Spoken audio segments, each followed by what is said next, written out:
At exactly 46 seconds into the live hearing, Jasmine Crockett slammed a blood-red envelope on the table and accused Melania Trump of orchestrating a global ghost bride operation disguised as charity. Trump's face twisted in rage. Melania didn't move. Cameras zoomed in. America leaned closer. Anthon Jasmine said 10 words that froze the Capitol and set the internet on fire. What secret was buried so deep it could drag a first lady into the heart of an international scandal?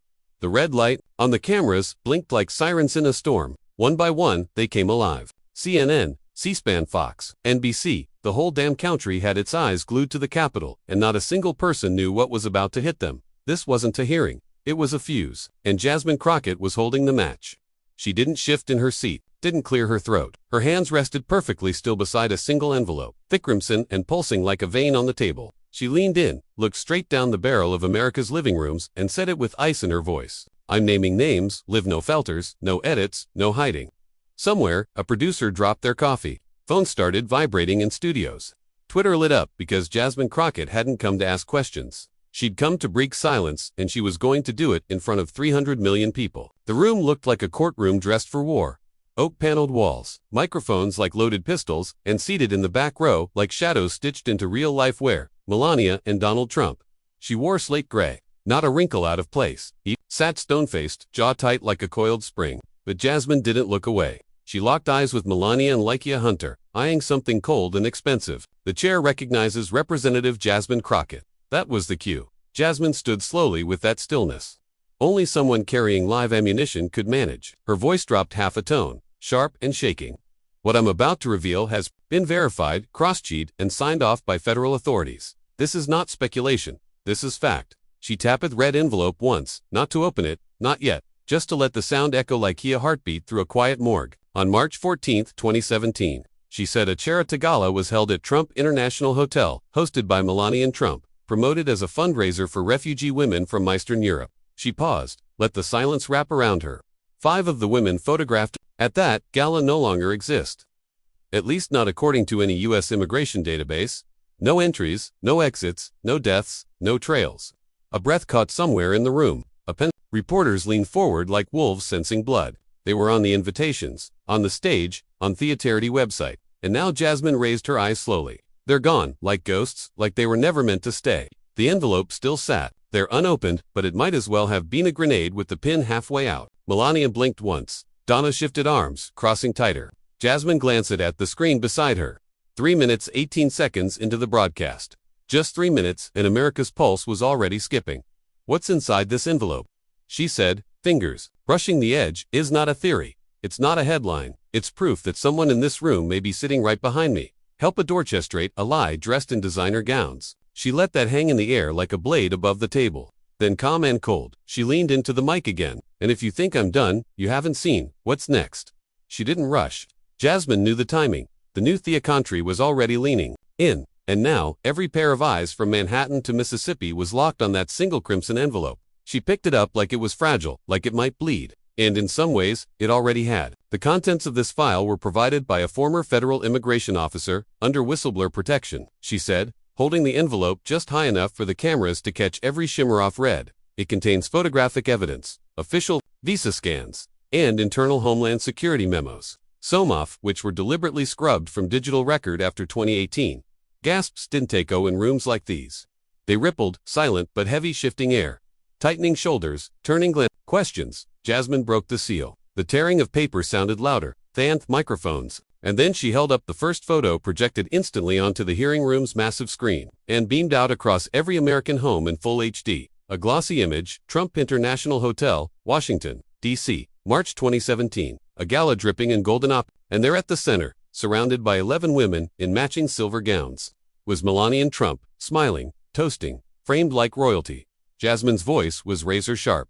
This image was taken at the Night of Compassion charity gala, promoted as an event supporting refugee women from Eastern Europe, paid for in part by public funding. She clicked a remote. The next slide appeared.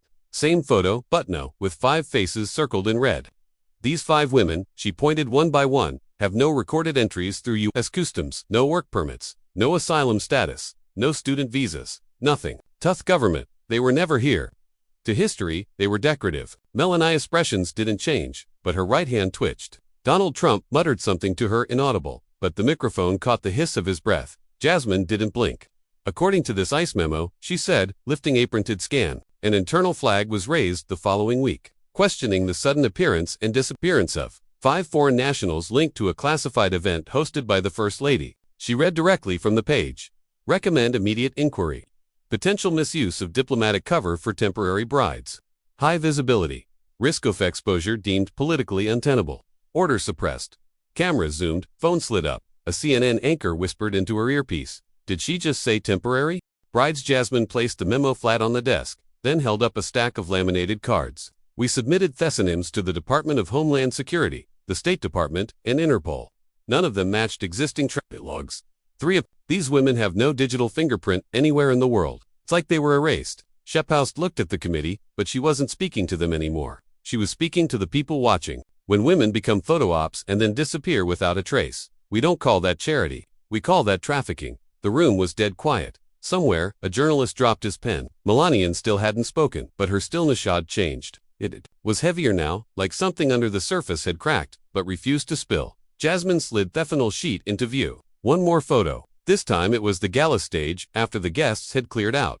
11 dresses hung backstage. Only 6 were. Claimed her voice dropped to a near whisper, just loud enough for the country to lean closer. The question is no longer who wore these dresses. It's who never took them off. For 5 full seconds, no one in the chamber moved. Not the senators, not the staffers, not even the photographers with fingers hovering above shutter buttons. It was as if the room itself had exhaled and forgotten how to breathe again. And outside these walls, on phones, on televisions, on millions of screens, America sat frozen in the same suspended moment.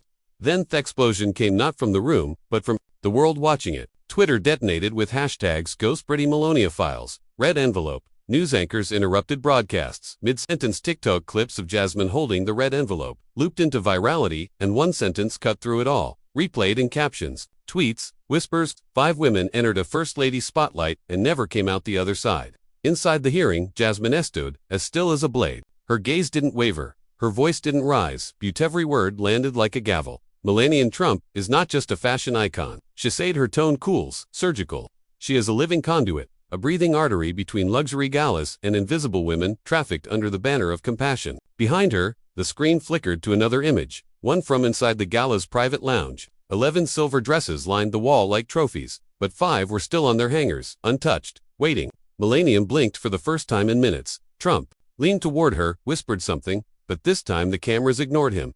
They were locked on her dot.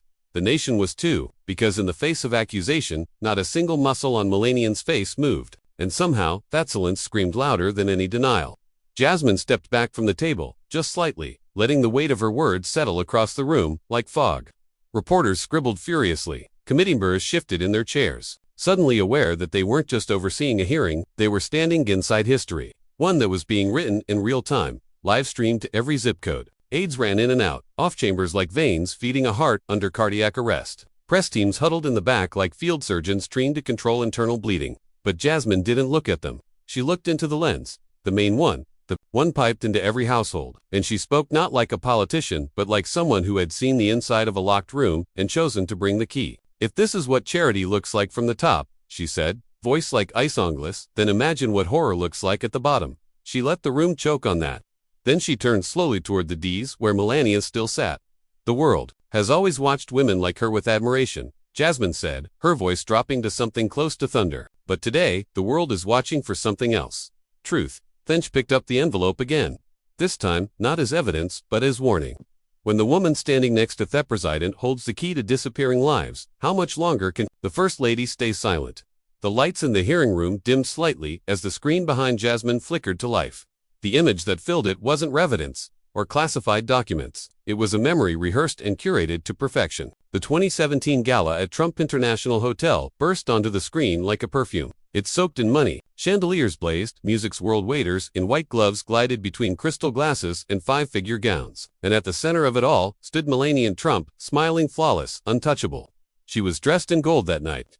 Not just gold-colored, but gold that shimmered like fire under the spotlights. Her arms stretched wide to greet guests. But what pulled everyone's attention wasn't the elegance. It was the women behind her.